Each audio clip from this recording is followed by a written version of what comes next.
Good day, everyone. So now we'll discuss about how to program the timers of 8051 microcontroller. As far as this video is concerned, what we'll be doing is initially we'll look into how the timer is being I mean how do we approach the timer in 8051 microcontroller. Then we'll discuss about the different registers associated with the 8051 microcontroller confined with the timers, and finally we'll write a program to create a square wave of 50 hertz, and we'll try to simulate it and then get the hardware output also. So this is going to be the objective of this video. So first of all, for a timer we'll have to understand how the timer is being set up in the 8051 microcontroller. You can see here, this is the total overview of how a timer will look like inside your 8051 microcontroller. So here the crystal oscillator frequency will be generating a clock pulse, and that will be divided by 12, and the frequency over here is that whatever it is getting into the timer will be the frequency of crystal oscillator frequency divided by 12. So here we have a switch over here. This switch is controlled by a register called T mod register. So we'll see that T mod register, and we'll connect this C/T bar. Here this is your T mod register. So T mod register has gate C/T M1 and M0 for timer 1, and gate C/T M1 and M0 for timer 0. So basically you have two timers. So here we are looking into timer 1. In case if uh, sorry, this is a timer 0 only, but yeah, this is timer 0. So when you are representing for timer 0, all the registers will be represented with the suffix of 0, th0, tl0, tf0, and tr0, and everything. So here so since we are looking into timer 0, it has been represented like this. In case if it is a timer 1, all these zeros will be replaced with 1. So obviously the structure will be looking much more similar to this one, so we don't have to look into it again. So timer 0 and timer 1 will be working in the same pattern. Only thing is the registers that you will be accessing will be different. So here the timer 0 is controlled by the lower 4 bits of T mod register, while timer 1 will be controlled by the upper 4 bits of T mod register. So out of which you have the least significant bit as M0 and M1, which you'll be in which you'll be specifying the mode of operation, while C/T you'll be specifying whether you want to operate it as a counter or a timer, and gate you'll be making it as high or low to have an external gate to trigger the timer.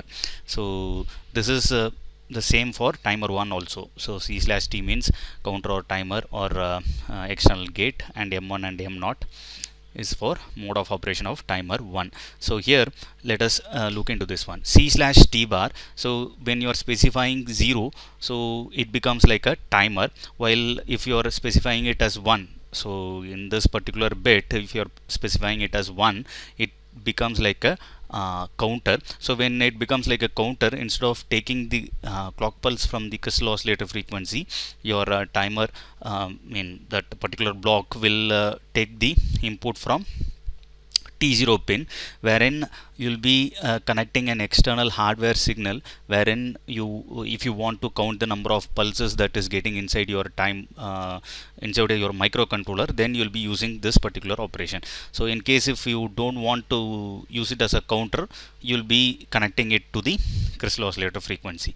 Counter means obviously counting the number of pulses. So obviously the application of a counter is like you can use it for counting a number of persons entering into a particular building by connecting a laser beam. So whenever the laser beam is being cut, so you can create the pulses, and the pulses can be counted through this timer slash counter.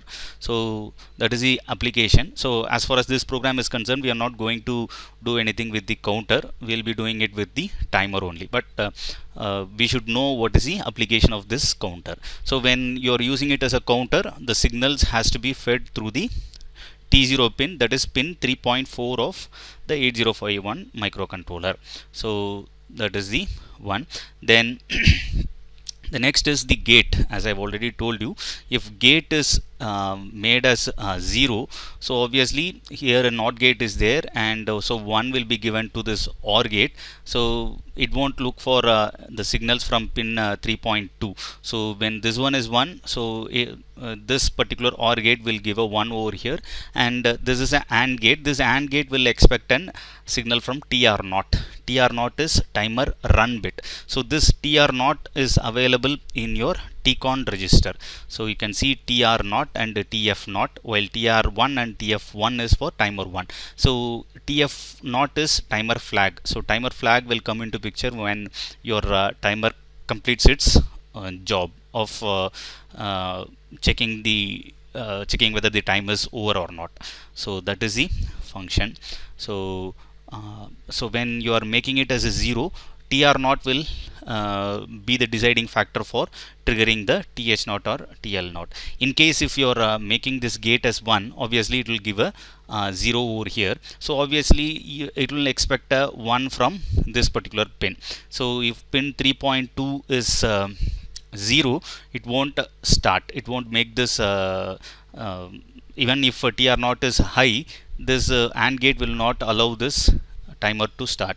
So it will wait for this pin 3.2 to go high. So when this one goes high, then only your timer starts. So in case in some programs wherein you will require an external signal to trigger the timer start, then you will be using this one. So as far as our program is concerned, we will be starting the timer using TR0 only. So you will be making this one as 0. So when gate is made as 0, so automatically TR0 will have the full control. When TR0 when you are setting that bit TR0, your timer will start, and when you are resetting it, it will stop.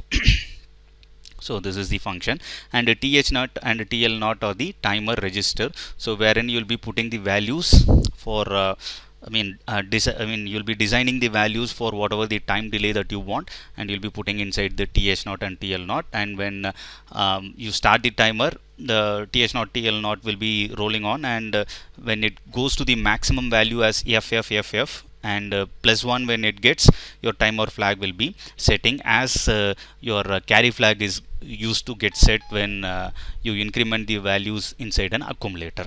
So it's similar. So TF0 gets set when timer registers goes beyond the maximum value. That we'll have to keep it in mind. So coming to this TCON register, as I've already mentioned, TF1 and TR1, TF0 and TR0 are flag and timer run registers, run bits. So you can access these bits by using the instruction set bit and clear bit. While this IE1, IT1, IE0 and IT0 are confined with interrupt, we'll be discussing that when we are discussing the interrupts in detail. So this is confined with how the timer is there in the 8051 microcontroller. Next is gate. So this I have explained to you, and C/T timer or counter is selected, cleared for timer operation, set for counter operation. And now we will have to discuss M1 and M0. So M1 and M0, if it is 00, then mode 0 is active, so it will become a 13-bit timer mode. If 01, so in 13-bit timer mode, your 8-bit of THX and 5-bit of TLX is used for timer operation, while the remaining bits, that is 13, 14, 15, 16 and 13, 14, 15 and 16 bits, that is the 3 bits will be used for prescaler operation, while 0 and 1, that is mode 1, the total TH0 and TL0 will be used as a 16-bit timer. So 16-bit timer mode. So this is the mode that we are going to do we are going to activate in this particular program. So the total th0 and tl0 will be used for running it, and we'll be checking the timer flag. So in case if you want to have an 8-bit auto reload mode, that is your mode 1. So mode 0, mode 1, and this is mode 2, mode 2 operation. So 1 and 0, this is mode 2 operation, wherein you will be putting a value inside thx and tlx. So the content of tlx will be running separately without the intervention of th. So when tlx is getting overflowed, the content of th will be reloaded into the th. In this case, x represents, it might be th0 or th1. So tl0 and tl1. So this is the functioning of mode 2. So we'll be discussing a program for this mode 2 in the next video. For this video, we'll be doing it with 16-bit timer mode only. And this is the mode 3, that is split timer mode, wherein in case if you want to operate your th not separately and TL not separately as a timer, then you will be using this split timer mode. So this is the explanation for modes of operation of the timers. Let us get into the calculation for finding out how to put the value into 11 point in the th0 and tl0. So the crystal oscillator frequency, as far as our boards are concerned, it is kept at 11.0592 megahertz. So that we are taking it. So to find out the internal clock frequency, we'll have to slash it by 12. That's what has been specified by this diagram, you can see. So we are slashing it by 12, dividing it by 12. So that is 9 to 1.6 kilohertz. So to find out how much clock how much time it takes for a single clock pulse, we'll be dividing 9 to we'll be putting it as 1 by f. So 1 by 9 to 1.6 kilohertz, that happens to give a value of 1.085 microseconds. So as far as this program is concerned, as I've already told you, we are going to create a square wave of 50 hertz. So 50 hertz in the sense, 1 by f gives the time for a single full cycle. So that happens to be 0.02 seconds or 20 millisecond for a complete on and off time. So as far as this delay, what we are going to create is concerned, the delay has to be for the half cycle, because for the half we are going to make it as on, and for the half we are going to make it as turn off. So on time should be 10 millisecond and off time should be 10 millisecond. So to do that, we'll be designing the timer for 10 millisecond. So one clock pulse, we have calculated the value as 1.085 microseconds. One clock pulse takes 1.085 microseconds. So to find out how much clock pulse it needs for 10 millisecond, we'll put it as x clock pulse. So you can do the basic math, and the value obtained is 9216 in decimal. So when you convert it into hexadecimal, it happens to be 2400 hexadecimal. So 2400 hexadecimal clock pulses has to go through to get a time delay of 10 millisecond. So as I've already told you, the timer works in a forward direction. So when you put some value and you start the timer, it goes in the forward direction. So when it goes in the forward direction, obviously 2400 we can't put it over there, because that will go on the other side of the timer. So what we will do is we'll subtract the maximum value of the timer can hold by 2400 hexadecimal, so that the time created by the timer will be equivalent to whatever we have designed over here. So FF is the maximum value of the timer register. So minus 2400 hexadecimal plus 1, I am adding it, so that that is the 1 whenever your timer creates your timer flag, sets your timer flag. So timer flag will get set only when it gets FF plus 1. So that plus 1 I'll have to add it over here, so that my calculation is precise. So FF hexadecimal minus 2400 hexadecimal plus 1 happens to give a value of DC00. So DC I'll be putting inside TH0, and 00 I'll be putting inside TL0. So this is the design of the timer. So let us get into the program. So program is a simple program.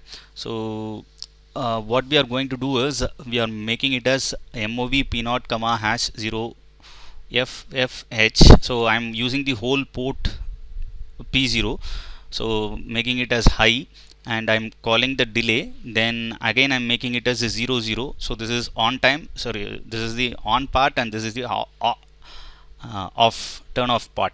Then again calling the delay, then HM main. This is the main program. So using this main program I'm creating a square wave. So this delays subroutine decides the time. So here mov tmod comma hash 0 1 h specifies that the timer is created in set in mode 1, 16-bit timer mode. You can see the tmod register. So tmod register, I'm not using the gate, so I'll put the gate as 0, and I'm not using the timer 1, so all the values over here becomes 0.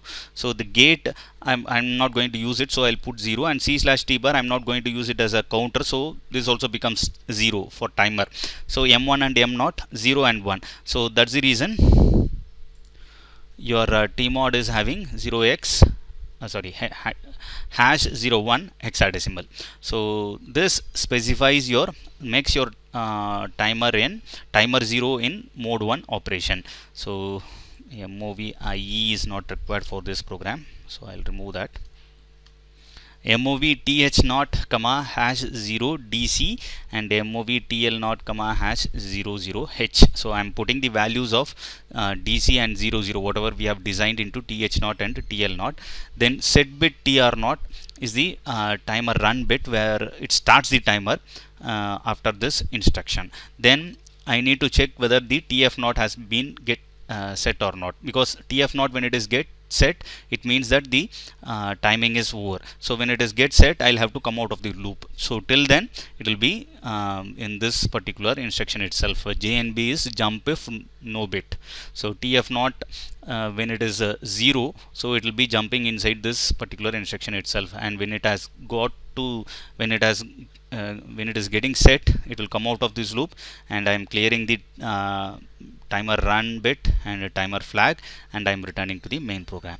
Now let us see how to see it in simulation. Translate, build, and rebuild. Start stop debug session.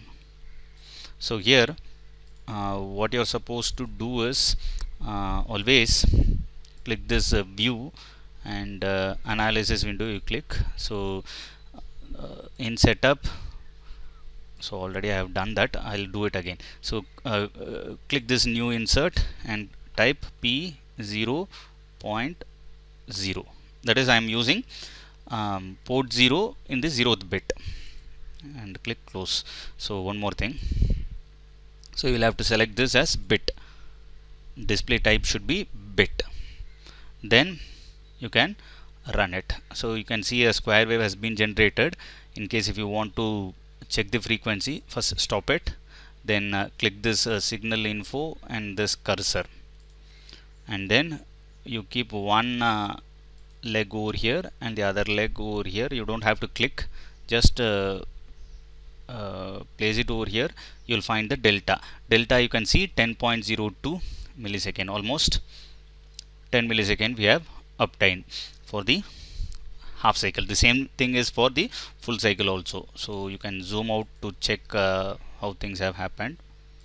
And in case if you want to, if you want to check anything inside the timer, because sometimes we may not know what is happening, so you can always use this timer 0.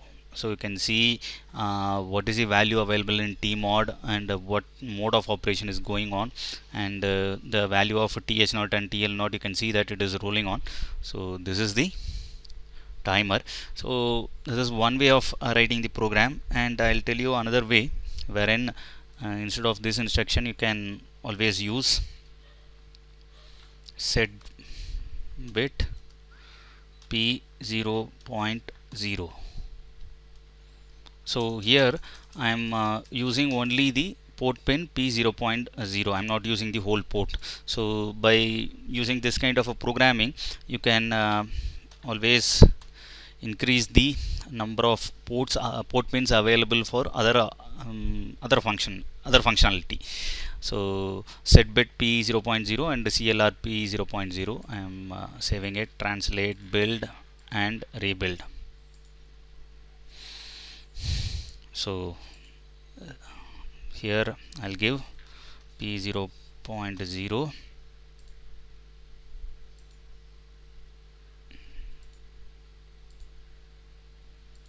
bit, close, and then run. You can see the same waveform, but in this in the previous program I can access this square wave from any of the port pins P0.0, 0.1, 2, 3 up to 7, but in this case I can access the square wave only from P0.0. Other port pins will not have this waveform.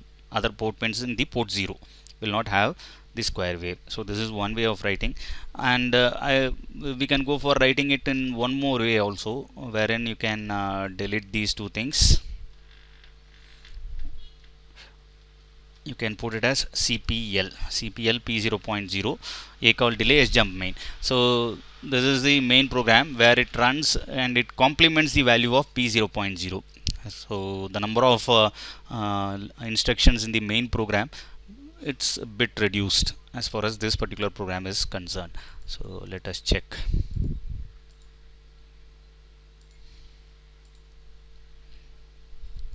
Now you can see the same waveform is obtained. In case if you want to check the frequency also, same thing can be checked. So same 10 millisecond.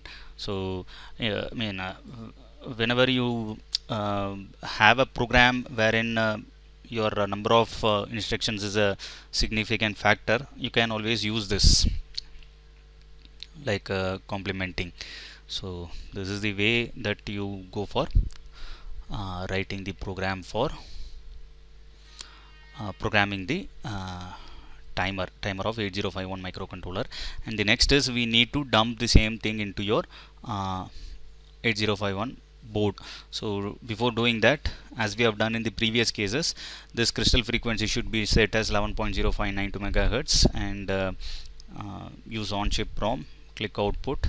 So your create hex file should be clicked, and the name of the executable file will be created in the name of the project that you have created. And in case if you want to navigate where the file is getting saved, you can always click and see where it is getting saved. And after translating, building and rebuilding, your hex file would have been created. That hex file you can dump it into the 8051 microcontroller, and from the port pin you can access the square wave.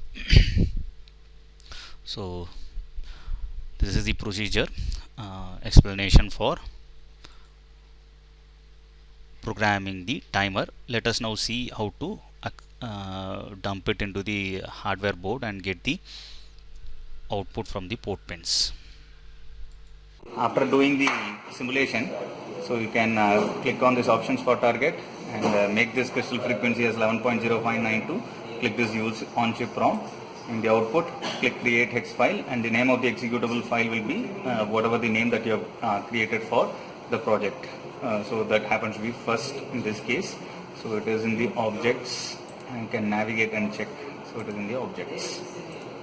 So translate, build and rebuild.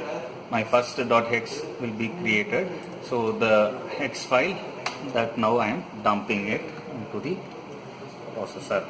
So in this flash magic, click options, advanced options, hardware config. This should be unchecked, and click OK. Your device should be 89V51 RD2, common port, and baud rate is 9600, and click this hex file. So in the first .hex, click open, then start. So your verify after programming and erase all flash should be checked. Click start and press the reset button. So now the code has been dumped. So after the code has been dumped, once you reset the microcontroller again. So now you can see the waveform over here. So you can stop it and you can see the M2.50. So here in this case the program I have designed for 100 Hertz. So the 2.50 M is showing. So in case if you exactly want to check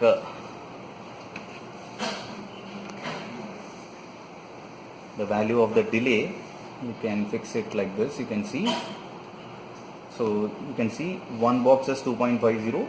So two boxes comprises 5 milliseconds. So 50 Hertz square wave I have obtained. So in case if you want to have 100 Hertz, so this EE I will be changing it to DC 00. So again I can do the translate, build and rebuild. So the same first .hex will be created. So now I am clicking the start again. So reset.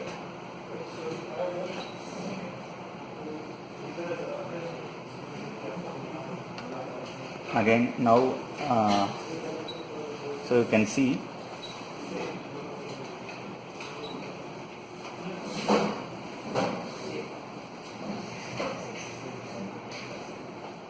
two boxes comprises a half cycle. So each box is having 5 milliseconds. So 10 milliseconds is the delay. So 50 Hertz square wave is obtained. Thank you.